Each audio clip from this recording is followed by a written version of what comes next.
안녕하세요. 스카이프 리즘 기반의 변호사를 통해 보는 세약 법률 시간입니다. 저는 이 프로의 진행을 맡은 유경란입니다.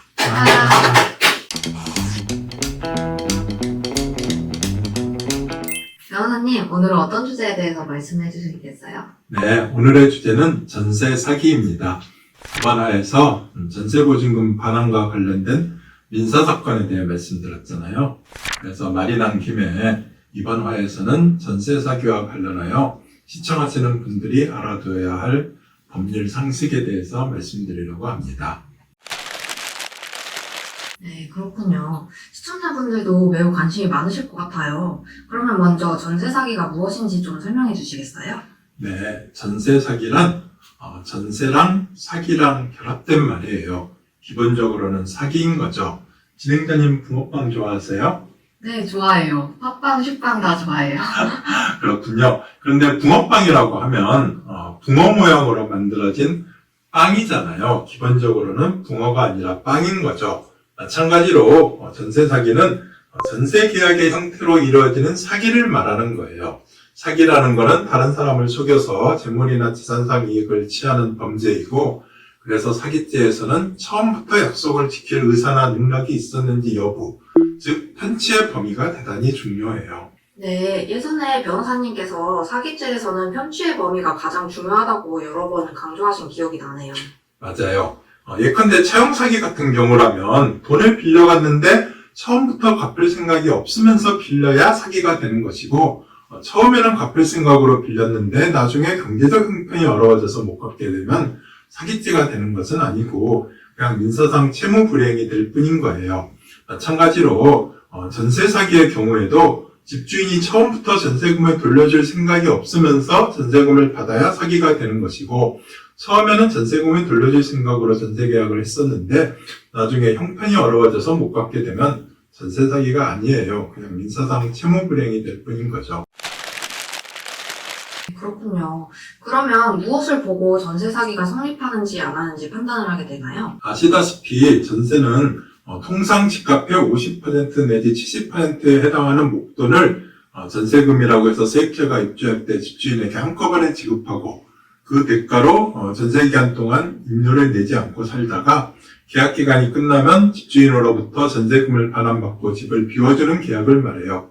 세입자로서는 매달 월세를 내지 않고 거주할 수 있으니까 주거비를 아낄 수 있는 장점이 있고, 집주인으로서는 한꺼번에 목돈을 받으니까 이것을 이용해서 더 좋은 집을 사거나 사업자금 등으로 활용할 수 있는 장점이 있어서 우리나라에서 널리 이용되어 온 주거 형태예요. 법률적인 관점에서 말하자면 전세금에 대한 이자와 집에 대한 월세를 집주인과 임차인이 상호 협의 아래 퉁치는 것이라고 할 수 있죠.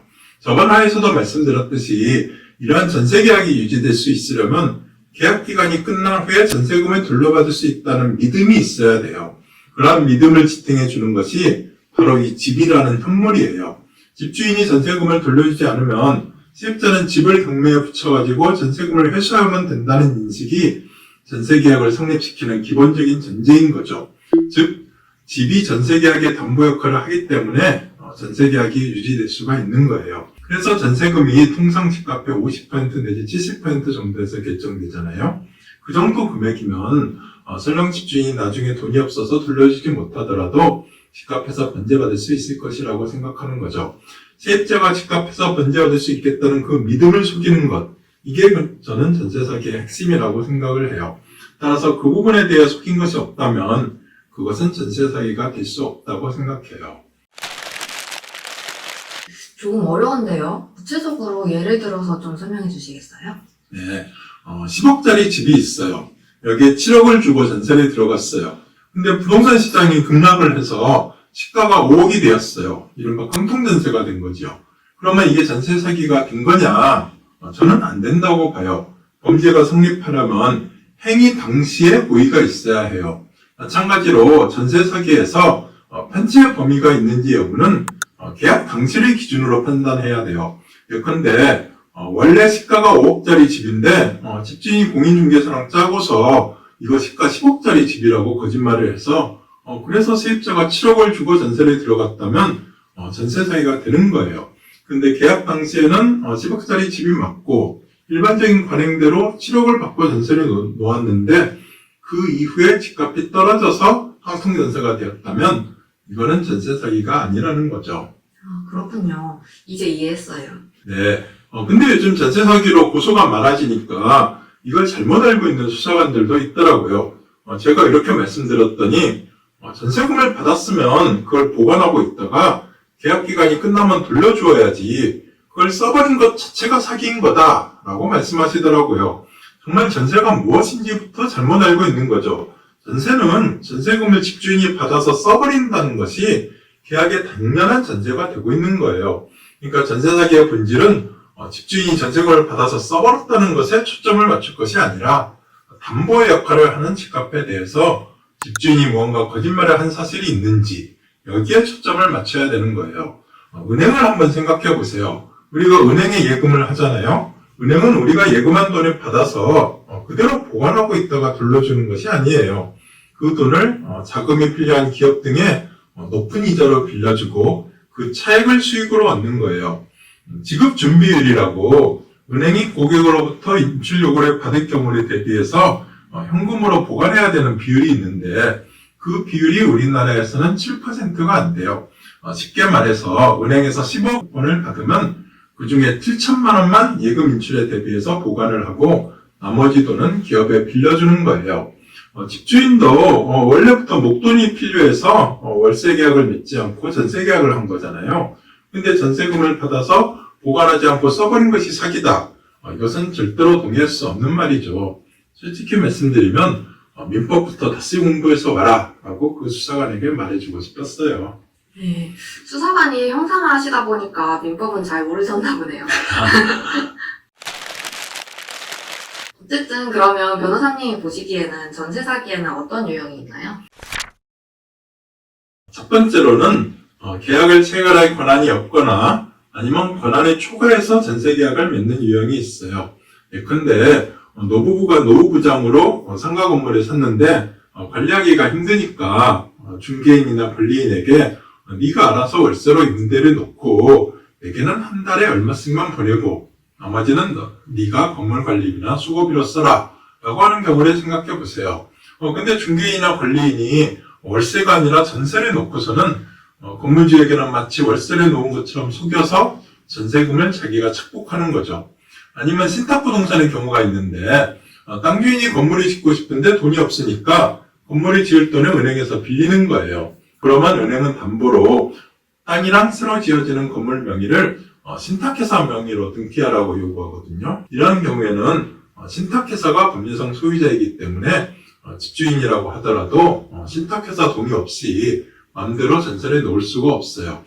이처럼 전세를 놓을 법률적 권한이 없는 사람이 속여서 전세 계약을 맺으면 나중에 반드시 문제가 생기고 이 경우에는 전세 사기가 성립해요. 두 번째로는 정당한 집주인이라고 하더라도 집값에 대한 사실을 숨기거나 기망을 하면 전세 사기가 성립해요. 왜냐하면 세입자가 전세 계약을 맺는 이유는 집주인을 믿어서라기보다는 유사시에는 이 집이 내 전세금에 대한 담보가 되기 때문이에요. 그래서 집에 대한 시가를 조작하거나 아니면 이미 설정된 선순위 근저당권이나 임차권의 존재를 숨기거나 기망하였다면 전세 사기가 성립하는 거죠. 현재 빌라왕 사건 등 언론에서 문제되고 있는 전세 사기 사건은 대부분 이 유형에 해당하는 경우가 많아요. 집주인이 부동산 중개업자나 감정평가사랑 짜고서 건물의 시가를 부풀리거나 조작해서 실제로는 5억밖에 안 되는 건물인데 7억짜리라고 속이고 세입자에게는 5억의 전세를 받는 거죠. 만약에 세입자가 그 건물이 실제 시가가 5억밖에 안 된다는 사실을 계약 당시에 알았더라면 5억 원을 다 주고 전세를 들어갔을 리가 없잖아요. 그러니까 이건 명백한 전세 사기가 되는 거죠. 마찬가지로 적극적으로 시가를 속이지는 않았더라도 소극적으로 세입자보다 선순위인 근저당권이나 임차권을 고지하지 않았다고 하더라도 마찬가지예요. 세입자보다 선순위 채권자들이 많으면 건물이 제대로 전세금에 대한 담보 역할을 할 수가 없잖아요. 10억짜리 건물이라고 하더라도 세입자보다 선순위 채권이 7억 원이 있다고 하면 유사시의 세입자가 그 건물의 담보로 받을 수 있는 돈은 3억밖에 안 되잖아요. 그런 사실을 세입자가 미리 알았더라면 다른 건물도 있는데 굳이 그 건물에 5억 원 주고 전세를 들어가지 않았을 테죠. 그러니까 그런 사실에 대해서는 계약 당시에 세입자에게 사실대로 고지를 해줘야 하고, 그렇지 않았다면 전세 사기가 성립하는 거예요. 세 번째로는 불법 건축물 유형이 있어요. 예컨대 주거용 건물로 허가받지 않은 고시원 같은 건물을 건물주가 불법으로 원룸으로 개조를 해가지고 전세를 놓는다거나, 아니면 건물 지하실이나 옥상 등을 불법 개조해가지고 주거용으로 전세를 놓는 경우예요. 이러한 경우에는 주거용 건물에 해당하지 않기 때문에 세입자는 주택임대차보호법에 따른 보호를 받을 수가 없어요. 이러한 경우에도 전세 사기가 성립한다는 데에는 별다른 의문이 없죠. 그리고 마지막 유형은 이거는 저는 전세 사기가 되지 않는다고 생각하는데, 전세 사기 관련 언론 보도 당시에 경찰에서 마구잡이로 이제 전세 사기로 의뢰해서 수사를 했던 유형이 있어요. 바로 아까 말씀드린 바와 같이 집주인이 정상적으로 전세를 놓았는데 빌라왕 사건 등으로 전세 시장이 붕괴되면서 빌라 가격이 하락해서 세입자들이 전세 보증금을 반환받지 못한 경우예요. 이런 경우에도 세입자들은 전세금을 돌려받지 못하니까 집주인의 전세 사기로 고소를 하고, 경찰에서는 당시 사회적 분위기에 휩쓸려서 마녀 사냥을 했어요. 아까 말씀드린 그 수사관의 경우처럼 전세금을 받았으면 그걸 보관하고 있다가 계약 기간이 끝나면 돌려줘야지, 그걸 써버린 것 자체가 사기인 거다 라고 말하면서 집주인에게 전세금을 어디에 썼냐고 자꾸 추궁을 하는 거예요. 그래서 예컨대 집주인이 주식 투자를 했다가 날렸다, 그래서 전세금을 못 들어준 것이다 라고 말하면 그러니까 전세 사기가 된다고 기소를 하는 거죠. 근데 저는 이 부분은 명백히 잘못되었다고 봐요. 전세 사기가 성립하는지 여부는 전세 계약을 체결할 당시에 집주인에게 편취의 범위가 있었는지 여부에 따라서 결정되는 것이고, 전세금이라는 것은 원래 집주인이 받아서 써버린다는 것이 계약의 당연한 전제가 되는 거예요. 단지 그 이후에 빌라왕 사건 등 계약 당사자 누구도 예상하지 못했던 그러한 경제적 상황으로 빌라 가격이 폭락하고 거래도 안 되어서 결과적으로 세입자가 전세금을 돌려받지 못하게 되었다고 하더라도 그게 전세 사기가 될 수는 없는 거죠. 네, 그렇군요. 변호사님 말씀을 들으니까 유형별로 잘 정리가 되는 것 같아요. 변호사님이 저번화에서 임대인이 억울하게 전세 사기로 재판받는 경우가 있다고 말씀하신 게 마지막 유형의 경우군요. 변호사님, 마지막 유형의 경우 법원 판결은 아직 안 나왔나요? 처음에 일부 하급심 법원에서는 사회적 분위기에 휩쓸려서 제대로 판단하지 못하고 전세 사기를 인정한 사례도 있었어요. 근데 벌써 전세 사기가 사회적 이슈가 된 지도 상당한 시간이 지났잖아요. 이제는 일선 법원에서도 어느 정도 정리가 되어서 중개업자의 공모에 의한 시가 조작의 경우라든가, 아니면 선순위 채권을 제대로 고지하지 않고 전세 계약을 맺은 경우에는 법원에서 전세 사기를 인정하는 추세이고, 마지막 유형의 경우에는 편취 범위에 대한 증명이 부족하다는 이유로 무죄를 선고하는 추세예요. 최근에는 대법원에서도 이러한 취지로 전세 사기와 관련하여 의미 있는 판결이 몇 건 선고되었어요. 네, 그렇군요. 그런데 변호사님, 일단 전세 사기로 피해를 입게 되면 그 이후에는 사실 피해 회복이 어렵잖아요. 일반인들이 전세 계약을 할 때 전세 사기를 당하지 않으려면 무엇을 조심해야 할지 좀 말씀해 주실 수 있을까요? 네, 아주 좋은 질문이에요. 대체로 전세 사기의 피해자들은 사회초년생이거나 신혼부부인 경우가 많고, 또한 피해 금액도 그때까지 모은 전 지산인 경우가 많다 보니까 그로 인한 피해는 정말 심각해요. 실제로도 많은 사회초년생이나 신혼부부들이 이렇게 전세 사기로 피해를 입은 후에 이혼 등 가정 파탄을 겪기도 하고, 심한 경우에는 극단적인 선택으로 삶을 마감하기도 하고, 그래서 이렇게 큰 사회 문제가 된 것이잖아요. 뭐든지 예방이 가장 중요하죠. 그래서 유형별로 가장 중요하게 체크할 부분을 말씀드릴게요. 첫 번째 유형의 경우, 즉 권한 없는 집주인에 의한 계약 피해를 예방하기 위해서는 계약하기 전에 등기부 등본을 반드시 확인해야 돼요. 그리고 계약하러 나오신 분이 이 등기부상 소유자가 맞는지 확인을 하고, 만약 아니라면 위임장이나 임감증명서 등 실제 소유자로부터 권한을 위임받은 사실이 있는지 확인을 하셔야 해요. 그리고 아까 말씀드린 것처럼 실제로는 월세를 체결할 권한만을 위임받았는데 이를 초과해서 전세로 계약을 맺는 경우도 있으니까 가능하면 되도록 실제 소유자에게 직접 연락을 해서 전세금 같은 계약의 중요 조건에 대해서도 확인을 해보셔야 돼요. 그렇네요. 좋은 말씀이신 것 같아요. 그럼 두 번째 유형의 경우에는 무엇을 확인해야 하나요? 두 번째 유형의 경우에는 등기부 등본을 확인하는 것만으로는 피해를 예방할 수가 없어요. 건물의 시세를 확인해야 되는데 아파트 같은 경우에는 매매 건수도 많고 계약 내용을 국토교통부에다가 신고를 해야 되니까 K부동산 시세 같은 사이트를 들어가 보면 금방 시세를 확인할 수 있어서 별다른 문제가 없어요. 실제로 전세 사기 사건이 아파트 같은 경우에는 별로 없고 오피스텔이나 빌라 같은 경우에 많이 발생하는 이유가 이처럼 오피스텔이나 빌라 같은 경우에는 매매가 거의 없어서 세입자들이 시가를 확인하기 어렵기 때문이에요. 그래서 두 번째 유형에 대해서 제가 드릴 말씀은 다세대 주택이랑 다가구 주택이랑 구별을 해가지고 다가구 주택의 경우에는 되도록 전세 계약으로 들어가지 마시라 이렇게 말씀드리고 싶어요. 굳이 어쩔 수 없는 사정으로 들어가야 한다면 월세로 들어가거나 아니면 전세보증보험이 되는지 확인하고 반드시 전세보증보험 계약을 맺은 후에 전세로 들어가시라고 말씀드리고 싶어요. 네, 다세대 주택이랑 다가구 주택이랑 다른가요? 똑같은 말 아니에요?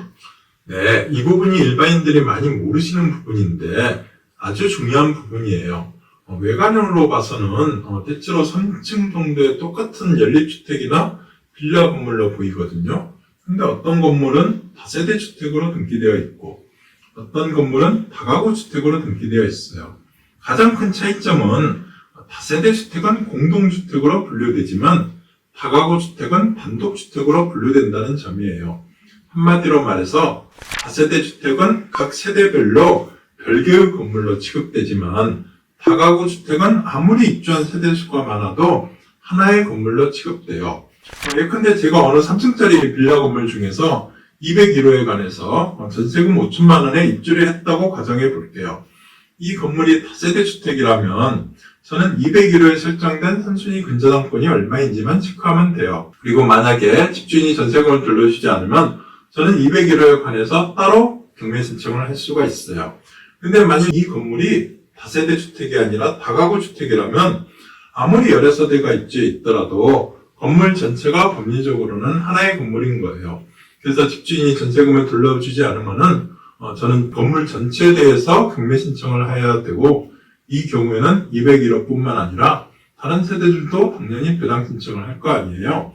그러면 저랑 다른 세입자들이랑 누가 먼저 확정일자를 받았는지 따져야 되고 저보다 먼저 확정일자를 받은 세입자들은 저보다 우선해서 전세금 전액을 변제받게 돼요. 그러니까 이 다가구 주택의 경우에는 전세계약을 하면서 건물의 전체 시가가 얼마인지 확인을 해야 되고 건물 전체에 대한 선순위 근저당권이 얼마가 설정되어 있는지 확인해 보아야 되고 나 말고 다른 세대에는 세입자들이 얼마나 입주해 있는지 전세금은 얼마이고 확정일자는 언제 받았는지까지 일일이 확인해 봐야 돼요. 이게 얼마나 귀찮고 번거로운 일이겠어요. 그래서 제가 다가구 주택이라고 하면 되도록 전세로 들어가지 말고 굳이 입주해야 되면 월세로 들어가라고 말씀을 드리는 거예요. 네, 그렇군요. 변호사님 말씀 들어보니 연립주택이나 빌라를 들어갈 때에는 그 건물이 다세대 주택인지 다가구 주택인지 반드시 확인해 보아야겠네요. 그런데 변호사님, 그건 어떻게 확인할 수 있나요? 다세대 주택은 공동주택이기 때문에 각 세대별로 별개의 부동산이에요. 그러니까 각 세대별로 따로 개별 등기가 되어 있어요. 그렇지만 다가구 주택은 단독주택이기 때문에 건물 전체에 대해서 하나의 건물로 등기되어 있고 세대별로 따로 개별 등기가 되어 있지 않아요. 그러니까 등기부 등본에 떼어보면 쉽게 확인할 수 있어요. 내가 201호에 대해서 전세로 입주할 예정인데 그 201호에 대해서 개별 등기가 되어 있다. 그러면 다세대 주택인 거고 그렇지 않으면 다가구 주택인 거예요. 잘 알겠어요, 변호사님. 그럼 세 번째 유형에는 무엇을 확인해야 하나요? 세 번째 유형의 경우에는 일단 건축물 대장을 떼어봐야 돼요. 만약에 이미 관할구청에서 불법 용도 변경을 인지한 상태라면 해당 건축물 대장에 붉은색으로 불법 건축물이라고 기재되어 있거든요. 그렇지만 건물주가 몰래 용도 변경을 해가지고 아직 관할구청에서 인지하지 못하고 있는 상태라면 대장상 기재만으로는 알 수가 없어요. 직접 현장을 가서 건물 현황을 파악하고 건물 현황이랑 대장상 기재랑 비교를 해봐야 돼요. 예컨대 대장상에는 지하층은 그냥 기계실 이렇게만 용도가 기재되어 있는데 계약서에는 지하층을 B101호, B102호 이렇게 두 개로 나눠가지고 각자 주거용으로 임대를 하려고 한다. 그러면은 이건 지하층을 건물주가 불법으로 용도 변경한 거다. 이렇게 할 수가 있는 거죠. 세상은 넓고 사기꾼은 많다더니 저같이 사회 경험 부족하고 법에 대해 잘 모르는 사람들은 함부로 전세 계약하면 안 되겠네요. 변호사님께서 이렇게 알기 쉽게 세입자가 반드시 체크해야 할 부분만 말씀해 주시는데도 머리가 아파요. 그럼 마지막으로 변호사님께서 이 법안을 정리 좀 해주시겠어요? 네. 부동산 전세 계약을 할 때는 반드시 등기부 등본과 건축물 대장을 떼어보고 소유자가 맞는지, 불법으로 용도 변경된 부분은 없는지, 선순위 근저당권자나 임차인은 없는지, 만약에 있다면 그 액수를 확인해보고 자신의 전세금이 보호를 받을 수 있는지 여부를 확인해 보셔야 돼요. 그리고 다가구 주택이라면 되도록 전세 계약은 피하고 월세로 계약을 하셔야 되고 부득이하게 전세로 들어가실 경우라면은 전세보증보험이 되는지 확인하고 약간의 수수료가 들더라도 전세보증보험 계약을 체결을 하신 다음에 들어가실 것. 이렇게 다시 한번 강조드리겠습니다. 네, 잘 알겠습니다. 조금 어렵기는 하지만 그래도 시청하시는 분들이 전세 사기를 예방하는 데에는 실질적으로 큰 도움이 되는 말씀이라고 생각해요. 감사드리고요. 다음에 또 좋은 말씀 부탁드릴게요. 감사합니다. 다음에 뵙겠습니다.